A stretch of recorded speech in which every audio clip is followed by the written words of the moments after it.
नमस्कार, नई परख पर आप सब लोगों का स्वागत है। हर जी, सप्ताह हम बातचीत करते हैं अभय जी और आनंद जी से, उस खास सप्ताह में घटे राजनीतिक घटनाक्रमों के बारे में। आज हुँ। भी ये दोनों विद्वान हमारे साथ उपस्थित हैं, हम इनसे बातचीत करेंगे। आप दोनों का स्वागत है, नमस्कार। आनंद सर प्रधानमंत्री नरेंद्र मोदी विदेश की यात्रा पर गए, उसके पहले वो ढेर सारा उपदेश देकर गए कि देश के लोगों को क्या-क्या करना चाहिए, पेट्रोल बचाना चाहिए, सोना नहीं खरीदना चाहिए इत्यादि। विदेश में जाकर उन्होंने कहा कि अगर यही हालात रहें, तो चीज़ें काफ़ी और बुरी हो सकती हैं और ये पूरा जो दशक है वो एक तरीके से गड़बड़ी का दशक है, ऐसी कुछ बातें उन्होंने कही। मेरा सवाल आपसे ये है कि मौजूदा समय में हम भारत की स्थिति को कैसे देखें? प्रधानमंत्री कुछ कह रहे हैं, बहुत कुछ नहीं कह रहे हैं, तो ये एक आशंका की जो पूरा माहौल बना हुआ है, उसमें क्या आप कोई एक तस्वीर बना सकते हैं या बना पा रहे हैं अपने मन में कि आखिर भारत की मौजूदा स्थिति कैसी है? डॉक्टर कमल, मैं 2-3 चीज़ें अलग-अलग हैं, क्योंकि उनकी विदेश यात्रा एक है। विदेश यात्रा को मैं जिस ढंग से देख रहा हूँ, उसका थोड़ा अलग वो है। मोदी जी अभी भी पूरी तरह से एक कुछ अपनी अपनी राग अलाप रहे हैं। विदेश यात्रा पे उस पे आएँगे, लेकिन उससे पहले जो महँगाई की बात इन्होंने कही, मोदी जी के साथ दिक्कत ये है कि जब से मोदी जी आए हैं, तब से हिंदू खतरे में और तब से देश खतरे में है। हर 1-2 साल में ये देश को बचाने के लिए इस आम जनता को आह्वान करते हैं कि ये है, अगर आप ये नहीं करेंगे, मतलब सारा कुछ दारोमदार आम जनता के ऊपर है। अगर इस देश को बचाना है, इस देश को बचाना है तो भई आप सोना मत खरीदिए, इस देश को बचाना है तो आप पेट्रोल मत यूज़ करिए, इस देश को बचाना है तो आप फर्टिलाइज़र मत करिए। इस तरह की बातें बिना सिर पैर की करते हैं। मोदी जी क्या कर रहे हैं वो नहीं बताते हैं। मोदी जी हर बार अपना कुछ, इस बार अच्छा, धीरे-धीरे इसको बोलते हैं ना, वो सयाने भी होते जा रहे हैं।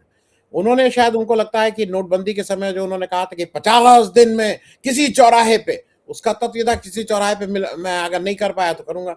अब मोदी जी उस तरह की बातें नहीं करते हैं। अब मोदी जी नहीं कहते हैं कि 50 दिन और 20 दिन होते। अब मोदी जी जनरल बात करते हैं कि देश खतरे में आ जाएगा। म द 10 साल का जो भी, मोदी जी 10 साल में आपने क्या किया? आपने केवल देश को पीछे ही ढकेला है। आप अपने मन से कुछ राग अलापते रहिए। अ, ये बात मैं इसलिए कह रहा हूँ कि ये भी ज़रा, ये कभी-कभी लगता है मुझे ये मखौल उड़ा रहे हैं। कभी-कभी लगता है ये एक स्मोक स्क्रीन है, जिसके पीछे ये अपनी बाकी जो धंधे हैं उसको ठीक से चलने देने के लिए आम जनता को उसमें उलझा रहे हैं। अ, क्योंकि अगर वो अपील कर रहे हैं सोना ना खरीदिए, हम लोग इस पे डिस्कस कर चुके हैं बहुत संक्षेप में, तो वो कौन व्यक्ति है जो सोना खरीद रहा है? यहाँ 3 लोग हम लोग बैठे हुए हैं, हम लोग अपने को मध्यम वर्गीय मानते हैं। हमारे में से तो कोई ऐसा नहीं है जो जाके सोना पिछले 1-2 साल, 4 साल में खरीदा हो। घर में कोई शादी-ब्याह होता है तब सोना खरीदा जाता है। मेरे यहाँ भी कोई शादी-ब्याह था, उसमें भी इस बार सोना हम लोगों को देना था, मतलब मेरे इमीडिएट फैमिली, तो पैसा दे दिया गया, क्योंकि ये समझ में आ गया कि सोना जितना महँगा हो गया, उसमें कोई एक अंश भी सोने का लेना बहुत मुश्किल था। दूसरा, मोदी जी जब ये फर्टिलाइज़र की बात कर रहे हैं, बिना सिर-पैर की बातें फिर फर्टिलाइज़र की कर रहे हैं। बिना ये जाने कि उस फर्टिलाइज़र की एक डायरेक्ट डायरेक्ट रिलेशनशिप उत्पादन से है, दूसरी एक रिलेशनशिप जो छोटा किसान है, जो ज़्यादा है, जो आज इस देश के 90% जो है वो बहुत सीमांत किसान किसान हैं, छोटे-छोटे खेत के हिस्से हैं। वो अगर उतनी पैदावार नहीं करेगा, तो उसके पूरे साल का जीवन यापन मुश्किल हो जाएगा, क्योंकि वो कुछ अपने लिए बना के पैदा करके रखता है और कुछ से बेच के अपने रोज़ की जो ज़रूरतें हैं उसको पूरा करता है। तो एक तो ये जो महँगाई की और इस सब का डर दिखा रहे हैं, ये मोदी जी बिल्कुल साफ-साफ ये है कि मोदी जी के हाथ में अब कुछ नहीं रह गया है कंट्रोल।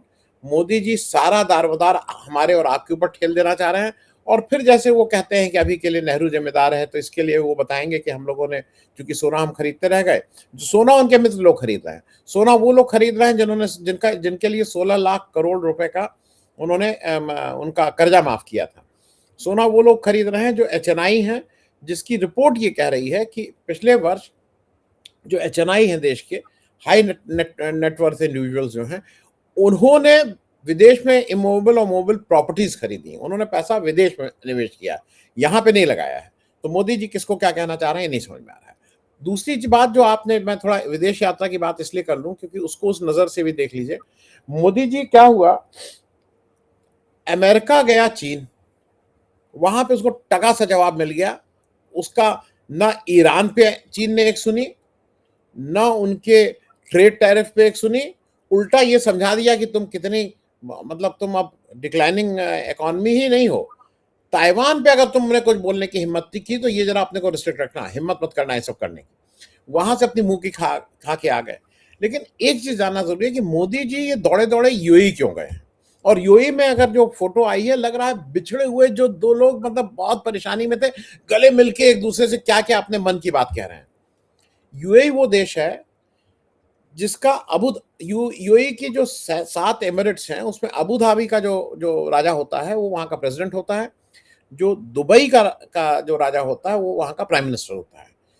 अबू धाबी ज्यादा महंगे। अबू धाबी के जो राजा साहब हैं उनका उनका जो भाई है वो अडानी जी के यहाँ लगातार पैसा खर्च कर रहा है। एक दूसरा, ईरान के एक नहीं 50 हुए हैं जब ईरान ने कहा है कि ये जो 6 स्टेट्स थी यहाँ पे जो मिडिल ईस्ट की जो 6 स्टेट थी, जो अमेरिका वॉर के समय, अमेरिका और ईरान वॉर के समय जिन्होंने ईरान के ऊपर जहां से इजराइल ने या अमेरिका ने हमला किया, उसमें ओमान को छोड़ के जो सबसे ज्यादा जिसने बदमाशी का काम किया था उसका नाम यूएई था। ये उन्होंने ऑन रिकॉर्ड कहा, अग्राची ने कहा है, बहुत बहुत से लोगों के ये स्टेटमेंट आ गए हैं ईरान की तरफ से कि यूएई इज सिंगल्ड आउट, कि वहां पे उन्होंने अपने बेस को यूज किया, वहां पे जो अमेरिकन थे वो वहां थे और उससे ज्यादा वहां पे इजरायली उसको कंट्रोल कर रहे थे। ये भी ध्यान रखने वाली बात है कि Israeli prime minister Netanyahu UAE आके गए थे, ये अभी आके गए थे। तो ये हरदम होता है कि जब नेतन्याहू आके गए अब ये भागे भागे गए हैं, ये अब इजराइल तो जा नहीं सकते हैं क्योंकि इजराइल जाके सबके दुनिया के सामने पोल पट्टी खुल गई है कि इजराइल ये गए थे और दूसरे एक दिन बाद वहां पे ये युद्ध शुरू हो गया था। तो वो कनेक्शन तो कुछ है ही, क्या कनेक्शन है, क्यों भेजा गया था, ट्रम्प के कहने पे गए थे, बिना ट्रम्प के कहे गए थे, ये सारी चीजें एक दूसरे। अब ये भागे भागे क्यों यूएई गए हैं, कौन सी डिफेंस, यूएई कहीं पूरी दुनिया के नक्शे में यूएई क्या कोई उससे डिफेंस डील करने गए हैं? यूएई कौन सा डिफेंस इक्विपमेंट बनाता है? यूएई क्या भाई, मैं इसलिए कह रहा हूँ, दुबई तो एक जमाने में हम लोग ये जानते थे स्मगलिंग का अड्डा है जहां पे दाऊद जाके अपना रहता है, हेरा फेरी के काम है, सारा काला बाजारी वहां होती है, ये जो क्रिकेट टिकट के जो वो होते थे वहां सट्टा वहां लगता था, हम लोग तो यही जानते थे। तो क्या वो ओवरनाइट दुबई और यूएई इनको इतना अच्छा लगने लगा? ये कोई चीज वहां पे है जो हम लोग, हमारे और आपके नॉलेज में नहीं है, जो इजराइल, यूएई, इंडिया, ये जो एक एक्सेस बना रहे हैं मोदी जी, जिसमें ये बार बार मुंह की खा रहे हैं और देश को मुश्किल में ढकेल रहे हैं, ये फिर उसके लिए दौड़े दौड़े वहां गए हैं और कोई कारण नहीं इस समय यूएई जाने का। यूएई का तो अभी आदमी आया था, यूएई तो बगल में। आप ऐसा आपको यूएई, अगर मैं गलत नहीं हूं तो अमेरिका के बाद यूएई ये 10-11 बार जा चुके हैं, ये हर बार यूएई भागे भागे चले जाते हैं। मैं इसलिए इस बात को कह रहा हूं कि ये भी देश के लोगों को जानना जरूरी है कि वहां इजराइल, यूएई और इंडिया के बीच में जो खिचड़ी पका रहे हैं ये देश के लिए ठीक नहीं है। अब जो मैं एक छोटी सी बात कह के अपनी बात खत्म करूंगा।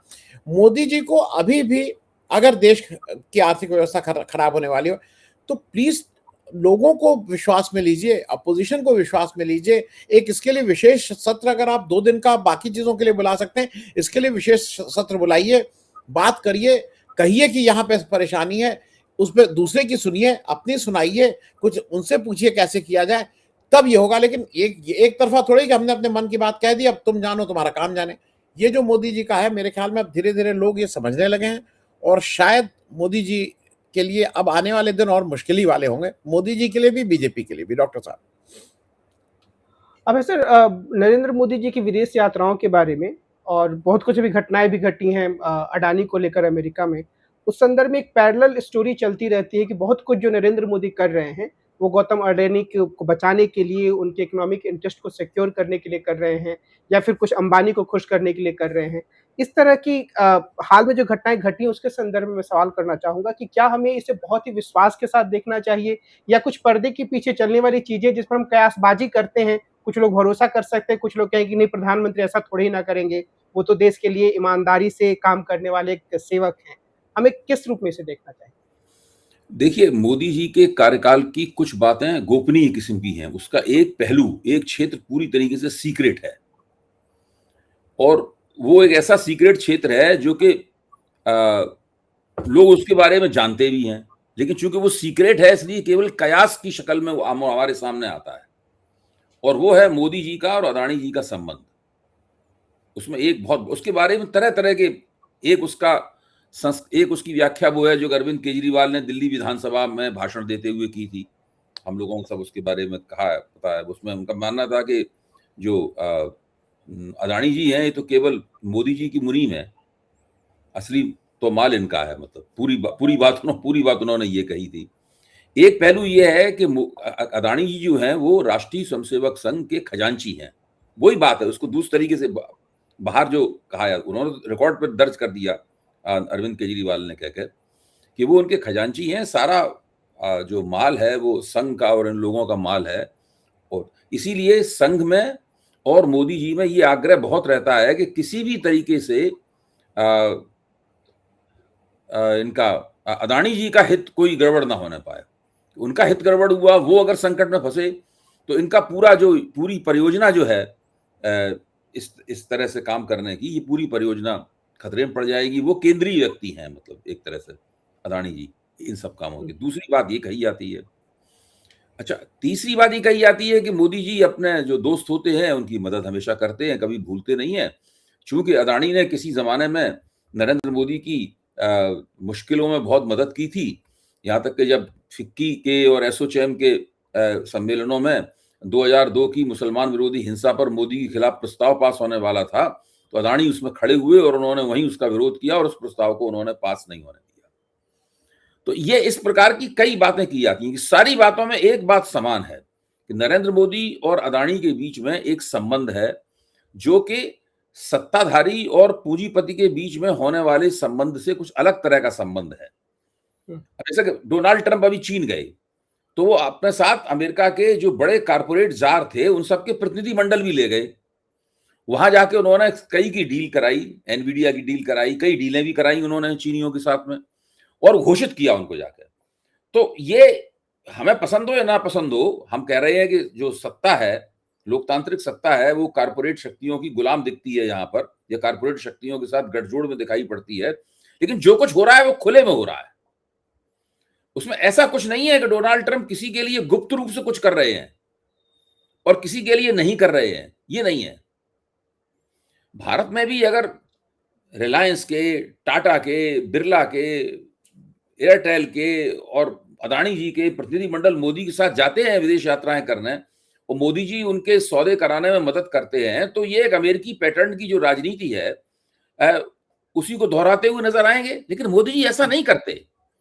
मोदी जी अदानी जी की मदद गुप्त रूप से करते हैं, गोपनीय रूप से करते हैं। अब ये चर्चा ये है कि अभी वो जैसे कि नॉर्डिक सम्मेलन में उनका दौरा लगा हुआ है।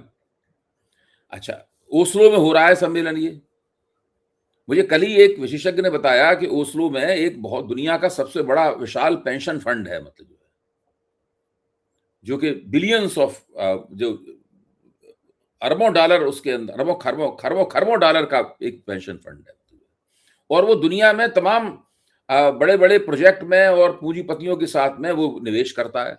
उसके बाद निवेश के लिए बहुत पैसा है। उसने अदानी जी के में बहुत सारा पैसा निवेश किया था, लेकिन जैसे ही अमेरिका में फ्रॉड में फंसे उसने अपना निवेश निकाल लिया। अब अमेरिका के फ्रॉड से अदानी जी के बाहर निकलने की जमीन बन रही है। उन्होंने कह दिया है कि हम 10 अरब डॉलर आपके यहाँ निवेश करेंगे, 15,000 रोजगार पैदा होगा, और हम करीबन भारतीय मुद्रा में अगर देखें तो करीबन 171 करोड़ रुपए, कितना 1 लाख करोड़, अगर 96 तो निवेश है। एक पेनल्टी उनके ऊपर लगी हुई है, वो क्या है, वो फिगर हमें याद नहीं आ रहा है। 200 नहीं 200, उन्होंने जो घूस दिया है वो $265 मिलियन है। हाँ, उसका 8% या 7% उनके ऊपर दंड स्वरूप पैसा लगाया गया है, जो जिससे प्ली बार्गेन हुई है। तो वो करीब 171 करोड़ वगैरह ऐसा, तो वो तो अडानी जी की हैसियत में आता है, वो दे सकते हैं इतना। तो वो ये करके वो बाहर निकलना चाहते हैं। अच्छा, अब अदानी जी को वहां पे 10 अरब डॉलर, और कुछ लोग तो कहते हैं 10 अरब डॉलर नहीं, तो 30 अरब डॉलर का उन्होंने आश्वासन दिया है। 30 अरब डॉलर का मतलब हो गया 3 लाख करोड़ रुपया। तो 3 लाख करोड़ रुपए वो वहां पर अमेरिका में कैसे इन्वेस्ट करेंगे, सवाल ये है। कोई छोटी मोटी रकम तो है नहीं कोई, 3 लाख करोड़ रुपए। और उसके लिए अगर 30 अरब डॉलर उन्हें लाने होंगे तो डॉलर कहां से आएंगे उनके पास? क्या भारत का रिजर्व बैंक देगा? भाई अदानी जी तो भारत के उद्योगपति हैं, उनकी सारी आमदनी जो है वो रुपए में है, उनकी आमदनी डॉलर में नहीं है। इसी तरह रिलायंस की भी सारी आमदनी रुपए में है, डॉलर में नहीं है। कुछ डॉलर उन्होंने हासिल करके विदेशों में कुछ परिसंपत्तियां खरीदी हैं, जो बड़े बड़े पूंजीपति खरीदते हैं कि कहीं कुछ मिलियंस की, कुछ एक आध, कभी कभी की एक आध बिलियन की भी कोई चीज खरीद खराद ली, जो है वो कोई पुरानी फैक्ट्री खरीद ली वगैरह, उतनी। वैसे लक्ष्मी मित्तल है, लक्ष्मी मित्तल का सारा काम तो यूरोप में है, वेस्ट में है, मतलब तो उनकी सारी जितनी भी आमदनी है, जितना रेवेन्यू है, वो सब पाउंड में है या डॉलर में है लक्ष्मी मित्तल का। इन लोगों का तो रुपए में है। इन लोगों को अगर बाहर लगाना पड़ेगा पैसा, डॉलर में पैसा लगाना है, तो रिजर्व बैंक से पैसा मांगना पड़ेगा, रिजर्व बैंक से इन्हें डॉलर खरीदने पड़ेंगे। क्या भारत का विदेशी मुद्रा भंडार इस स्थिति में है कि वो इनको 10 अरब डॉलर से लेकर 30 अरब डॉलर तक की कोई रकम दे सके? या ये खुद इस स्थिति में है कि थोड़ी बहुत रकम अपने पास से लगा के भारत के रिजर्व बैंक से लेके बाकी विदेशी बैंकों से कर्जा ले लें? क्या इन्हें इतना बड़ा कर्जा मिल जाएगा? क्या उस कर्जे का जो ब्याज होगा, उस ब्याज को चुकाने की क्षमता है इनकी? ये बहुत बड़े बड़े सवाल हैं जो, अच्छा, इसलिए अब कहा यह जा रहा है कि मोदी जी इनके लिए विदेशी मुद्रा की जुगाड़ करने में लगे हुए हैं। उसके लिए वो ओस्लो का जो पेंशन फंड है, इसने अपना निवेश इनसे वापस ले लिया था, उसको वापस दिलवाना चाहते हैं। इसलिए वो वहां पर इतना इतना महत्व उन्होंने समझा, वो नॉर्डिक कॉन्फ्रेंस में गए। वहां पर वो तो नॉर्डिक देशों की कॉन्फ्रेंस है, निमंत्रण होगा इनका, तो वो वहां पे गए। वहां पे तो मैं कहना ये चाहता हूं कि ये जो गोपनीय पक्ष है मोदी जी की राजनीति का, ये पूरे मामले को संदिग्ध बना देता है। इसीलिए इसको क्रोनी कैपिटलिज्म के नाम से याद किया जाता है। क्रोनी कैपिटलिज्म क्या है? उसका सार्थक तो यही है क्रोनी कैपिटलिज्म का। एक पूंजीपति हमारा बंदा है, बाकी भी हैं हमारे बंदे, लेकिन वो दूसरों से ज्यादा हमारा बंदा है। उसके लिए हम हर कीमत पे करेंगे। यानी उस कहा जाता है कि अदानी जी को तरह तरह के प्रोजेक्ट मिले, उसके लिए जो टेंडर होता है, और टेंडर में जो प्रतियोगिता होती है, उसमें अदानी का पलड़ा भारी करने के लिए ईडी को इस्तेमाल किया जाता है, इनकम टैक्स को इस्तेमाल किया जाता है, आईबी को इस्तेमाल, सीबीआई को इस्तेमाल किया जाता है। बाकी जो कंपनियां होती हैं वो डर जाती हैं कि अगर अदानी को हमने ये कॉन्ट्रैक्ट जीतने नहीं दिया तो हमारी खाट खड़ी कर देंगे लोग, हमें गलत मुकदमा में फंसा देंगे। ये स्थिति है। तो जब इस तरीके से पूरा काम चलता है, तो जाहिर है जब चीजें अपरिभाषित होंगी, साफ तौर पर निकल के नहीं आएंगी, पारदर्शिता उनमें नहीं होगी, तो फिर एक सीक्रेसी, गोपनीयता की वजह से एक संदेह का माहौल रहेगा और लोग फिर तरह तरह की बातें करेंगे ही। आनंद सर, एक तो ये माना जा रहा है कि हिंदुस्तान में जो भी स्थिति खराब हो रही है उसमें सरकार की नीतियां जिम्मेदार हैं, और जो ईरान अमेरिका का युद्ध चल रहा है वो जिम्मेदार है। युद्ध विराम की स्थिति अभी है, लेकिन क्या युद्ध समाप्त होते हुए दिख रहा है? और क्या अगर ऐसा होता है तो हम ये कह सकते हैं कि जो 2-3 महीने के लिए थोड़ी खराब सी स्थिति दिख रही है वो बेहतर हो जाएगी, या आम लोगों को इस एक लंबे दौर के लिए तैयार रहना चाहिए कि बस स्थिति बहुत खराब ही रहने वाली है, ये इससे और नीचे जाएगी? नहीं, देखिए ऐसा है डॉक्टर कमल, एक तो ये सरकार का कहना यह है कि सारा कुछ इस अमेरिका ईरान युद्ध की वजह से हुआ, नहीं तो बाकी तो ये बिल्कुल झंडे गाड़ दे रहे थे। तो ये बात बिल्कुल बिल्कुल बेमानी बात है। ईरान और अमेरिका का जो युद्ध हो रहा है वो पूरी दुनिया पे उसका फर्क पड़ रहा है। तो उसमें ये नहीं है कि हिंदुस्तान में कम पड़ रहा है, बांग्लादेश में ज्यादा पड़ रहा है, इसमें वो सब पे पड़ रहा है।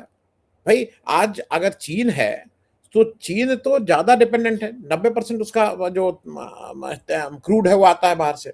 तो आज अगर चीन अपने को सेल्फ रिलायंट नहीं बना पाया है, लेकिन उसने अपने को इतनी मजबूती से बांध रखा है कि उसके पास 2 साल का रिजर्व है क्रूड का, तो आपने वो तैयारी क्यों नहीं की थी? मेरा कहना यह है कि ये तो बेवकूफी वाली बात है ना, कि कल के दिन अगर पानी पड़ रहा है तो इस पानी की वजह से हमारी सब दिक्कत हो गई। अरे भाई, तो छाता क्यों नहीं लेके रखे थे? बाकी लोग तो छाता लेके रखे थे, बरसाती लेके रखे थे, सब कुछ तुमने क्यों नहीं लिया था? तो जहां तक यूएस ईरान युद्ध की बात है, वो पूरी दुनिया पे उसका असर है, और वो एक कॉमन फैक्टर है जिसको लेके किसी को रोना नहीं चाहिए। अब बात आती है कि इनकी प्राथमिकताएं।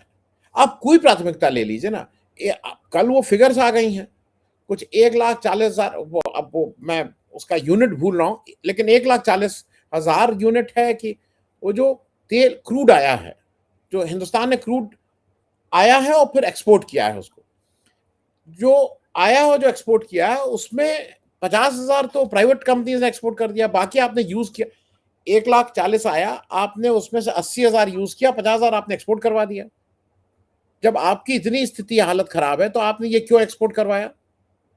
आपकी अगर मिली भगत नहीं थी तो? आपकी मिली भगत है हर चीज में, जो भी आप उठा के देखिए उसमें मिली भगत है कहीं ना कहीं। और वो जिस तरह से देश की सारी चीजों को आप धीरे धीरे कम, और ये एक झूठा नैरेटिव बार बार करने की कोशिश है कि बिकॉज ईरान की युद्ध की वजह से ये हमारी सारी दिक्कतें हो गई, नहीं तो हम तो बहुत अच्छे थे। ईरान की युद्ध की वजह से नहीं, आपकी नीतियों की वजह से लगातार जिस तरह की नीतियां आप कर रहे, नीट में क्या ईरान युद्ध है? नीट का पेपर पर्चा लीक हुआ तो क्या ईरान युद्ध की वजह से हुआ? भाई ये तो आप क्या निकम्मापना और आपकी सिर्फ बेईमानी जो है उसकी वजह से हो रहा है ना। नीट का तो ईरान युद्ध से कोई लेना देना नहीं है। आप एक एक करके अगर देखना शुरू करिए, जो भी हो रहा है उसका ईरान युद्ध से क्या लेना देना। लेकिन अगर आज नीट का पर्चा लीक होता है, मैं इसलिए इस बात को कहना चाह रहा हूं, उसमें नीट के एग्जाम में करीब 300 से 400 करोड़ रुपए लगते हैं।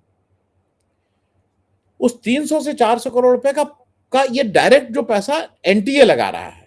लेकिन अगर 22 लाख बच्चे हैं उसमें, तो डॉक्टर कमल 22 लाख बच्चों के माँ बाप भी होंगे।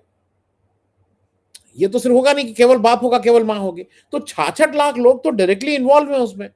2 साल तक वो 66 लाख लोगों ने जो भी होगा, ये जो कोचिंग है ये बहुत सस्ती तो है नहीं, किसी ने अपना कुछ तो कम किया ही होगा। मैं ये नहीं कह रहा हूं उसने, भाई अगर वो, ये नहीं कह रहा हूं 4 रोटी खाता है 2 रोटी खा रहा होगा, लेकिन अगर वो कहीं बाहर जाता है या किसी को कुछ देना है या उसने कुछ घर में खरीदना है या कुछ मरम्मत करवानी है तो उसको पोस्टपोन किया होगा। उन 66 लाख लोगों का क्या होगा? कौन आंसर देगा? उस पैसे का तो कहीं कोई हिसाब किताब नहीं होगा ना। तो ये आपकी बार बार की ये जो नीति है, और जो आज लोग क्यों भाग रहे हैं यहां से, क्योंकि आप अगर पेपर लीक कर रहे हैं तो लोग भाग रहे हैं। जब पूरी दुनिया में ये पता लग रहा है कि केवल अडानी के लिए ये काम हो रहा है, तब लोग भाग रहे हैं। आप जिस तरह, मैं एक और चीज डॉक्टर कमल, ये तो अब खुले में आ गया है, इस पे बहुत लेख आ गए हैं। उत्तर प्रदेश में 7 नए एयरपोर्ट बने हैं। आप क्यों एयरपोर्ट बना रहे हैं? लोग तो अब कह रहे हैं हर 50 किलोमीटर पे आप एयरपोर्ट बना रहे हैं। जब जब कुशीनगर का एयरपोर्ट एक सबसे बड़ा एग्जाम्पल है, आपने एक इंटरनेशनल एयरपोर्ट बना दिया, और वो पिछले 5 साल में उसमें पहले 1 महीना का छोड़ के बाकी 10 फ्लाइटें नहीं उड़ी हैं। तो जैसे होता नहीं कि बच्चे को आएगी आज मेरा ये है, मैं आज गुब्बारा खरीदूंगा, आज मैं, तो ये मनचलापन है आपका। मनचलापन से ज्यादा लोग ये सोचते हैं कि देखिए ये रॉन्ग पॉलिसीज नहीं है, ये घूस लेने का एक प्रक्रिया है। क्योंकि छोटे उसमें छोटा घूस, बड़े उसमें बड़ा घूस। अगर एयरपोर्ट बन रहा है 2000-4000 करोड़ का, तो घूस भी तो मोटा आएगा ना। अगर कोई छोटी पुलिया बन रही है तो उसमें घूस तो कम आएगा, उसको कहां तक करेंगे? तो केवल बड़े बड़े प्रोजेक्ट, ये जो रेल बना रहे थे, जो जापान से लेके ये एक बुलेट ट्रेन का, मैं, मेरे साथ के बहुत से लोग रेलवे, वो कहते हैं आपने पहले वो कर दिया, ये तय ही नहीं किया कि उसके रेक के क्या रेट होंगे, और वो एक का 4 गुना नहीं 10 गुने दाम पे जापान दे रहा है। क्योंकि जो उसने रेल डाली है वो केवल जापान की रेल चल सकती है, उसमें कोई दूसरा रेक चल नहीं सकता है। रेक आपने रेल उससे पड़वा ली, अभी ये तय नहीं किया कि रेक कौन लाएगा। अब डिब्बे उसको जापान से लेने हैं, जो एक डिब्बा जो 1 लाख का होता है वो 10 लाख रुपए में दे रहा है। तो ये सिस्टमैटिक लूट है, और पैसा कब देना है? वो 50 साल के बाद देंगे। तो मतलब इस तरह का कोई आप वो कर रहे हैं, तो ये केवल पॉलिसी की समस्या है। और देश में जिस तरह से पॉलिसी पैरालिसिस नहीं है, पॉलिसी पैरालिसिस तब होता जब आप पॉलिसी बना नहीं रहे हो। ये अब इसका बेहतर शब्द अभय भाई बताएंगे। ये पॉलिसी को खराब ढंग से यूज करके किसी 2-4 व्यक्तियों को प्रॉफिट पहुंचाने का काम हो रहा है। ये पैरालिसिस नहीं है। ये नहीं है कि पॉलिसी में कोई है और को समझ में नहीं आ रहा, समझ में सब आ रहा है। पैसा कहां से बनाना है, सिर्फ इसी में सारी होड़ लगी हुई है। मैं एक आखिरी बात कह खत्म करूं। मैं आई वाज सरप्राइज, मेरे कोई खास जानने वाला पश्चिम उत्तर प्रदेश आया, बीजेपी का पदाधिकारी है, बड़े पद पे है।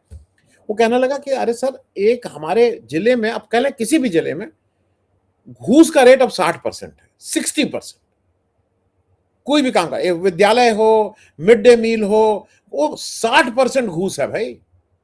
40% में काम करो, इस तरह का रेट है। तो ये पता नहीं क्या ऊपर से नीचे तक। डॉक्टर कमल।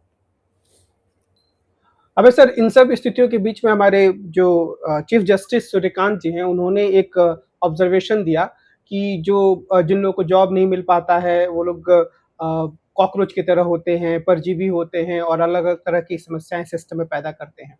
कुछ इस तरह की भाषा थी, एकदम शब्दशः मैं उनको उद्धृत नहीं कर रहा हूँ। बाद में उन्होंने कहा कि मैं गलत जाली डिग्री लेने वाले एडवोकेट्स की बात कर रहा था। तो क्या मसला सिर्फ इतना है या फिर एक खास तरह की प्रवृत्ति दिखाता है कि जुडिशरी ने अपने आप को कार्यपालिका के सामने एकदम नतमस्तक कर लिया है और तकरीबन प्रधानमंत्री की भाषा ही बोलने की कोशिश करते हैं चीफ जस्टिस? देखिए उन्होंने जो सफाई दी है वो आज अखबारों में प्रकाशित हुई है। अच्छा, हम उनकी सफाई को मान लेते हैं। भारत के मुख्य न्यायाधीश हैं, हमारी उनसे नाराज़गी नहीं है कोई, हम उनकी सफाई को मान लेते हैं। लेकिन उन्होंने जो एक वक्तव्य दिया था, उस वक्तव्य पे तो अभी भी कायम है कि सिस्टम पे अटैक किया जा रहा है। इस वक्तव्य को उन्होंने वापस नहीं लिया है, न ये कहा है कि हमारी बात को गलत समझा गया है। अटैक क्या कोई तलवार लेके थोड़ा सिस्टम के ऊपर टूटा हुआ है। सिस्टम की लोग तरह तरह से आलोचना कर रहे हैं, उसकी कमियां निकाल रहे हैं सिस्टम की, और सिस्टम की जो व्यवस्था है, जो प्रणाली है, वो उसकी थोड़ी बदनामी होती है और उसकी साख गिरती है। अच्छा, अब सवाल ये है कि वो प्रणाली कितनी खराब है, उसका सबसे बड़ा प्रमाण तो ये पेपर लीक है। आप देखिए ना, ये पेपर लीक समाज के किन तबकों से संबंधित है। समाज के जो सबसे खुशहाल तबके हैं, मोटे तौर पर, उसमें कुछ गरीब लोग भी हो सकते हैं, आमतौर पे जो खुशहाल परिवार होते हैं समाज के, अच्छे खाते पीते मध्यवर्गीय परिवार और उससे ऊपर के परिवार, वो सब लोग इस प्रकार की प्रतियोगी परीक्षाओं में बैठते हैं मोटे तौर पर। अगर ये प्रणाली उनकी भी सेवा नहीं कर पा रही है ठीक से, उनके हितों की भी सुरक्षा नहीं कर पा रही है ठीक से, तो सिस्टम में बहुत नाकामी है। फिर खुद जिस सिस्टम की अध्यक्षता मुख्य न्यायाधीश कर रहे हैं, वो सिस्टम कैसा है जरा उसको देखिए। उस सिस्टम में नीचे से ऊपर तक रिश्वतखोरी का बोलबाला है, और कार्यपालिका अकेला ऐसा एक क्षेत्र है जहां पर रिश्वत खुले तौर पर ली जाती है, खुल के ली जाती है। कोर्ट के अंदर रिश्वत पुलिस वालों के सबके सामने एलानिया ली जाती है, और उस रिश्वत से जो है खान पान होता है जज का। निचली अदालतों में जहां ज्यादातर जनता का ताल्लुक होता है, वो सारे के सारे लोग, और इसका उन्होंने आज तक तो जस्टिस सूर्यकांत ने इस विकृति को खत्म करने के लिए कोई कदम नहीं उठाया। तो मुख्य तौर पर वो चाहते हैं कि जैसा वो कर रहे हैं करने दिया जाए, उनकी कोई आलोचना न की जाए, व्यवस्था में संशोधन की कोई तजवीज न की जाए, व्यवस्था को आड़े हाथों न लिया जाए, व्यवस्था का विकल्प खोजा जाए, इसका कोई आह्वान न किया जाए। और ये बात सही है कि आरटीआई वगैरह का एक बहुत बड़ा हिस्सा तो अच्छा है, सच्चा है, उससे जनता की सूचना का अधिकार उससे पुष्ट होता है उससे। लेकिन एक छोटा हिस्सा ऐसा भी है, इसमें शरारतन लोग उसका बेजा इस्तेमाल करते हैं। तो ऐसा तो हर जगह हर कानून का बेजा इस्तेमाल करने वाले लोग मौजूद हैं। इस तरह के बहुत से लोग हैं, हर कोई भी कानून हो उसका बेजा इस्तेमाल होता है। खुद सरकार बहुत से कानूनों का बेजा इस्तेमाल करती है। पीएमएलए कानून का बेजा इस्तेमाल नहीं करती है सरकार, सब जानते हैं। विपक्ष को सताने के लिए, जेल में डालने के लिए सरकार उसका बेजा इस्तेमाल करती है। तो इसके आधार पर तो हम कोई बात नहीं कह सकते। दूसरे, मुख्य न्यायाधीश के तौर पर उनको भाषा का संयम ये तो बरतना ही चाहिए, ऐसा नहीं है। अच्छा, और जो एडवोकेट फर्जी डिग्री से वकालत कर रहे हैं, उन एडवोकेटों की तो गिरफ्तारी की जरूरत है। उनको चाहिए कि जो फर्जी डिग्री वाले एडवोकेट हैं, उन सबको गिरफ्तार करने की योजना बनाएं, उसका ब्लूप्रिंट बनाएं, उनकी पर्चिंग करें, उनको छांटें, उनको पकड़ के जेल में बंद करें। ये काम वो क्यों नहीं कर रहे? जी आनंद सर। मैं एक दो चीजें इसलिए इसमें ऐड कर दूं। ये झूठ बोल रहे हैं। सीजीआई कोट अनकोट है। अगर सीजीआई ने कहा तो कहे ना कि सब लोग इसको बंद करें। सीजीआई कोट अनकोट है, मैं पढ़ दे रहा हूं। There are already parasites of society who attack the system and you want to join hands with them. There are youngsters like cockroaches who don't get any employment and don't have any place in profession. Some of them become media, some of them become social media, some of them become RTI activists, some of them become other activists, and they start attacking everyone. And you people file contempt petitions, quote unquote, within inverted commas. ये झूठ बोल रहे हैं। मैं इस बात को कई जगह इसलिए कह रहा हूं भाई, कंटेम्प्ट चले तो चले मेरे ऊपर। ये जो अभय भाई ने बात कही, जो पेशकार के जो नीचे, जैसा आपके नीचे घूस लेता है, आप किसी जिले में चले जाइए, वो छोटे से छोटा जिला हो, चाहे वो उत्तर प्रदेश का, वहां की मंडी में आप एक चीज जाके देख लीजिए। और ये मैं अपने व्यक्तिगत अनुभव से कह रहा हूं, मैं जहां से आता हूं, इतने महंगे विदेशी फल वहां दिखते हैं, तो मुझे लगता था खाता कौन है। तो कोई जानने वाला था, उसने कहा साहब ये असल में डीएम साहब और जज साहब और जो 2-4 अधिकारी हैं, पेशकार, शाम की सब्जी और घर का फल, आज नहीं 200 साल से, अंग्रेजों के समय से ये ले जाना पेशकार का ही काम है। ये जो स्टेनो बाबू हैं डीएम के, ये उनका काम है, ये और कोई नहीं ले जाता है। एक दूसरी मैं एक और चीज कह दूं, और जो थोड़ी देर सीजीआई की भी बात मान लेते हैं, हालांकि वो झूठ बोल रहे हैं, मैं साफ साफ कह रहा हूं, वो झूठ बोल रहे हैं, कोट अनकोट है। अगर उनको नकली डिग्री की इतनी ही फिक्र है कि नकली डिग्री वाले घुस गए हैं, तो सबसे पहले तो मोदी जी की डिग्री की बात करें ना। देश के सर्वोच्च पद पे बैठा हुआ एक प्राइम मिनिस्टर अपनी डिग्री नहीं बता रहा है और आप उसके लिए नहीं परेशान है। आप पूछ रहे हैं कि डॉक्टर कमल की डिग्री क्या है, डॉक्टर आनंद वर्धन की डिग्री क्या है, डॉक्टर अभय की डिग्री क्या है। अरे भाई, पहले प्राइम मिनिस्टर की डिग्री तो बताओ। अगर वो अपने पद पे बैठ के कहे होते कि मैं मोदी जी की डिग्री के बारे में बात कर रहा हूं, तो बिल्कुल मैं मानता कि वो ईमानदार आदमी है। ये मक्कारी वाली बात है कि जब आप फंस गए हैं तो बिना बिना ठीक से और देखिए, it is nothing less than, मैं कल बात कर रहा, ये माफी नहीं है। अगर जरा भी संवेदना होती और जरा भी शर्म होती तो और जो अभय भाई कह रहे हैं ना कि अभय भाई वो हर प्रोफेशन में गलत लोग होते हैं, जजों में नहीं होते हैं। इनके वर्मा जी नहीं थे, इनके यादव जी नहीं थे, इनके जस्टिस एसएन शुक्ला नहीं थे, जो घूस लेते हुए वो किए गए, 2 साल तक उनको कोई काम नहीं दिया गया। एक नहीं, तमाम लिस्ट है जजों में। तो क्या हम कहेंगे सब जज बेईमान है? आप अगर एक छोटा वर्ग अगर बेईमानी कर रहा है तो आप उसको जनरलाइज नहीं कर सकते हैं। और जो हिंदुस्तान के नौजवान को अगर आप कॉकरोच बोल रहे हैं, तो ये आपकी उस सड़ी हुई गंदी मानसिकता को दिखाता है, जहां पे आप अपने को, आप कौन सा यूपीएससी का एग्जाम पास करके आए थे, कि कौन सी नीट की परीक्षा दे के आए थे आप जहां बैठे हुए हैं? आपके अगेंस्ट तो एक नहीं, सोशल मीडिया पे चले जाइए, जस्टिस एके गोयल ने आपके अगेंस्ट, आपकी धोखाधड़ी के अगेंस्ट एक नहीं 50 पर्चे लिखे हुए हैं। तो मेरे हिसाब से ये चीफ जस्टिस के मुंह से ये कहना बहुत दुख की बात है कि इस देश में सर्वोच्च पद पे बैठा हुआ आदमी इस तरह की बातें कर रहा है। डॉक्टर कमल।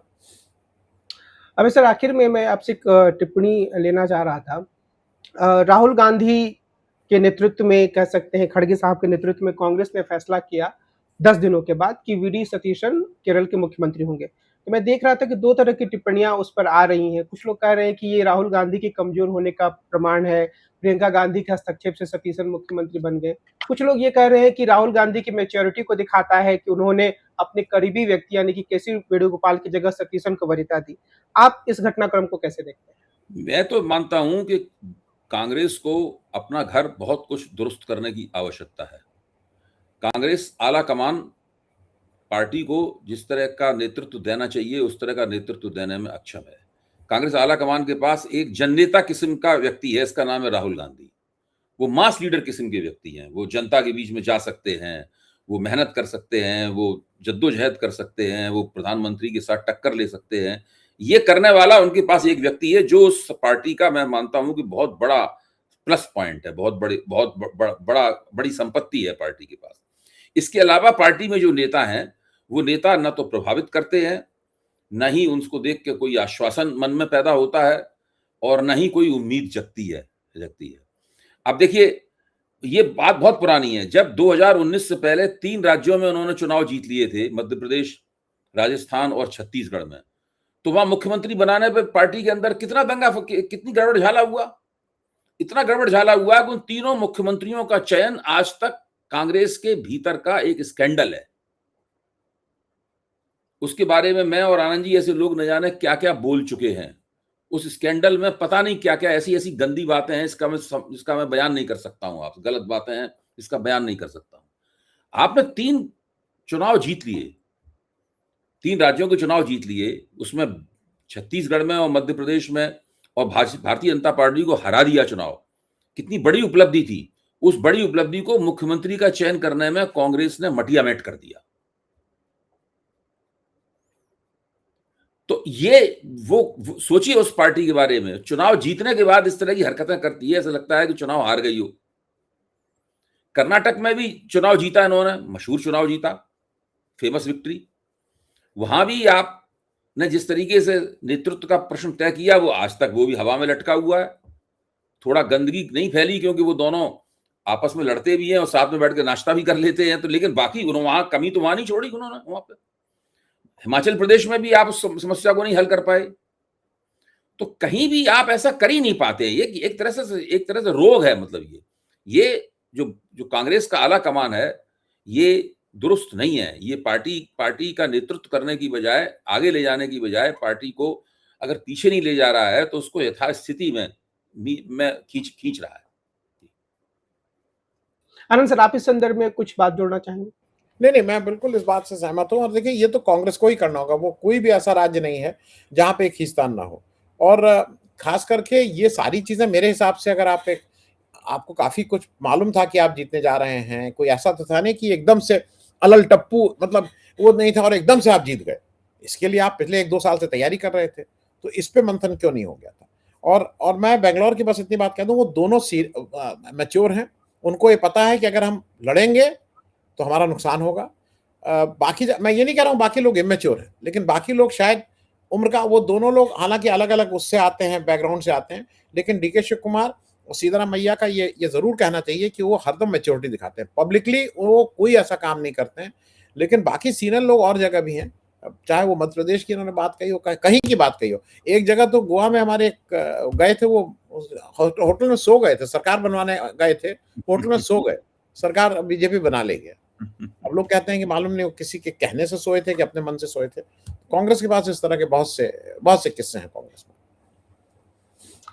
आज की अपनी इस चर्चा को हम इसी बिंदु पर विराम देते हैं। हम अगले सप्ताह फिर मिलेंगे और अभय जी और आनंद जी से देश की राजनीति के बारे में, दुनिया की राजनीति के बारे में चर्चा करेंगे। आप दोनों लोगों को बहुत बहुत धन्यवाद। नमस्कार। चलिए, तब हो गई चर्चा।